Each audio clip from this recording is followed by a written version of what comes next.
எல்லாருக்குமே பார்த்திங்கன்னா ஒரு மலை மேலே போயிட்டுருக்கிறப்போ பொஸ்குன்னு தட்டிக்கிட்டு கீழே விழுந்துட்டா என்னாகும் அப்படிங்கிறப்போ, ஒரு பைக்லேயே கார்லேயே போகிறப்ப எங்கேயோ போய் மோதிட்டா, அல்லது வந்து ஒரு எக்ஸாம் எழுதுகிறப்போ ஒரு வேளை ஃபெயில் ஆயிடுவோமோ, இது எல்லாமே நெகட்டிவ் தாட் அப்படிங்கிறது எவ்வளோ உண்மையோ அவ்வளோ உண்மை தோல்வி பயம்.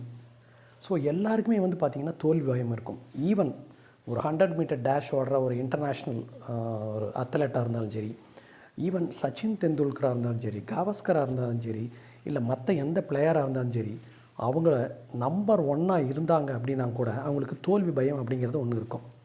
பட் அவங்க ஏன் நம்பர் 1 இருக்கிறாங்க அப்படிங்கிறது ரொம்ப ரொம்ப முக்கியம். ஸோ எல்லாருமே வந்து ஜெயிச்சுக்கிட்டே இருந்தோம் அப்படின்னம்னா அது ஒரு இனிப்பு மாதிரி தான். பட் தோல்வி அப்படிங்கிறது வந்து பார்த்திங்கன்னா கசப்பும் காரமும் கலந்தது தான் வந்து தோல்வி. கசப்பும் காரமும் சாப்பிட்டதுக்கப்புறம் தான் இனிப்பு வரும் அப்படிங்கிறது கடவுளே வந்து வச்சுருக்காரு.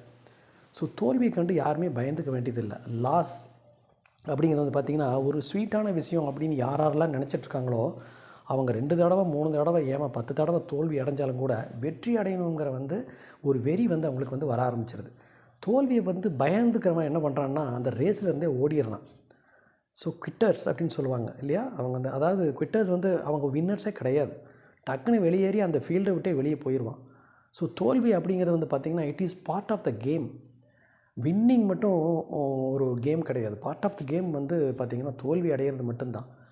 ஸோ தோல்வி அடைகிறதுக்கு நம்ம ரெடியாக இருக்கணும். டேர் டு ஃபெயில் அப்படிங்கிறது இருக்கும். பட் இது ஸ்கூல் காலேஜிலெல்லாம் வந்து எல்லாமே வெற்றி அடையத்தான் சொல்கிறோம். நீ வந்து ஐஏஎஸ் ஆயிடணும், நீ டாக்டர் ஆயிடணும், நீ நல்லா படிக்கணும், நீ ஹெட்மாஸ்டர் ஆகணும் அப்படின்னே சொல்லி வந்து நம்ம பேரண்ட்ஸ் எல்லாம் வந்து இப்போவுமே வந்து அப்படி தான் வந்து வளர்த்திட்ருக்குறாங்க.